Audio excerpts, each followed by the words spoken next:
గ్లాసులో ముందు పోసుకొని తాకుండా ఎంట్రా. వాడు కూడా వస్తానన్నాడు కదరా, ఆగు. పాలు గ్లాస్తున్న అమ్మాయినే, మందు గ్లాస్తున్న అబ్బాయినే ఎవ్వరు ఆపలేరు.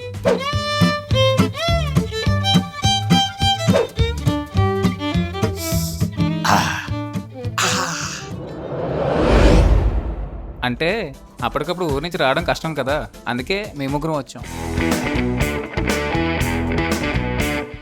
ఎరా పార్క్కి వెళ్ళావా? వెళ్ళాను రా అన్న. కంచరపాలెం వస్తావా? వస్తా. ఎక్కండి. మీరు ఎక్కడికి సార్? అన్నా, నేను అక్కడికే. రే, ఇదంతా చూస్తుంటే ఆ అమ్మాయిని నేను ఇష్టపడుతుంది అనిపిస్తుంది. రే, ఆడి మాటలు కానీ విన్నావంటే జీవితం సంకనాగిపోతుంది చెప్తున్నా. మంచి హ్యాపీ మూడ్లో ఉన్నావు, ఏడు సంగతి? వీడు చెప్పినట్టు ఐలో చెప్పిందిరా అమ్మాయి. ఏటి ఇప్పుడు మెకానిక్ సెడ్డోడికి ఇచ్చి కట్టుబెడతారు పిల్లని?